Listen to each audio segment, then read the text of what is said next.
রাজারহাটে পুকুর ভরাট করে প্রমোটিং এর ছক, রাতে বাধা দেন স্থানীয়রা।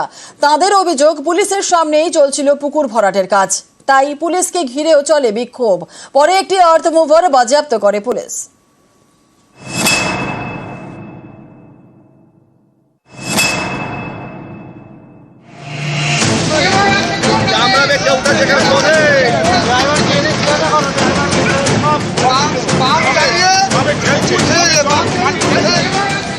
রাতে ভরাট করা হচ্ছে পুকুর, ফেলা হচ্ছে মাটি।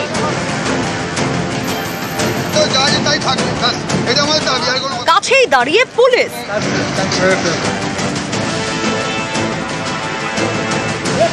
স্থানীয়দের অভিযোগ, পুলিশি পাহারাতেই পুকুর ভরাট করা হচ্ছিল। মঙ্গলবার রাতে এর প্রতিবাদে পথে নামেন স্থানীয়রা, বিক্ষোভ দেখাতে শুরু করেন।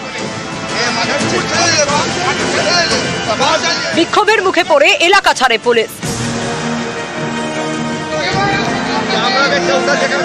এই ঘটনা রাজারহাটের বিষ্ণুপুর 1 নম্বর গ্রাম পঞ্চায়েতের রেকজোয়ানির। এখানেই রয়েছে পরপর 3টি পুকুর। অভিযোগ, এই সব পুকুরে নজর পড়েছে প্রমোটার সুনীল গিরিয়ার। তিনি চাইছেন পুকুর ভরাট করে প্রমোটিং করতে। এর বিরোধিতায় সরব স্থানীয়রা।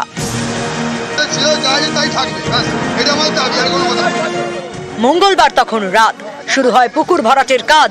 বাধা দেন স্থানীয়রা, পুকুর ভরাট করা যাবে না বলে প্ল্যাকার্ড বসিয়ে দেন।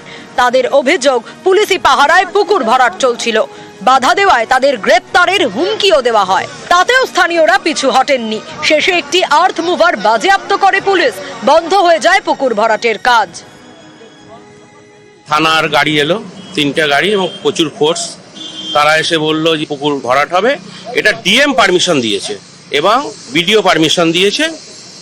আমাদের আইসি পাঠিয়েছে এবং আইসি বলেছে কোনো রকম যদি প্রবলেম হয় অ্যারেস্ট ওয়ারেন্ট আছে, অ্যারেস্ট করতে পারো। প্রমোটার এখন এসছে, অসাধু লোক সঙ্গে কিছু যুক্ত আছে, কে বা কার আমরা জানি না। এই চক্রান্ত চলছে, কিন্তু এটা আমরা হতে দেবো না।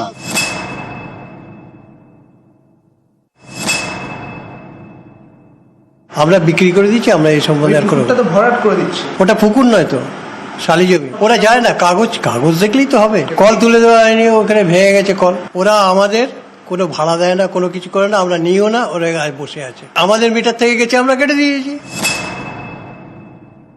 যদি কোনো ইলিগাল থাকে বন্ধ হবে, আইনত ব্যবস্থা নেওয়া হবে। আর এই পারমিশনের ক্ষেত্রে এমএলএ কোনো রেকমেন্ডেশনও লাগে না। আর যদি সত্যি অথেন্টিকেটেড হয় তাহলে বিডিওকে এবং পঞ্চায়েত সমিতির সভাপতিকে আমি ইনস্ট্রাকশন দেবো, বোর্ড লাগিয়ে বলুন যে অমুক তারিখে এই পুকুরটা বন্ধ করার জন্য গভর্নমেন্ট অমুক ডিপার্টমেন্ট তাকে বিষয়গুলো করেছে এবং এই জায়গায় বিকল্প পুকুর খোঁড়া হচ্ছে।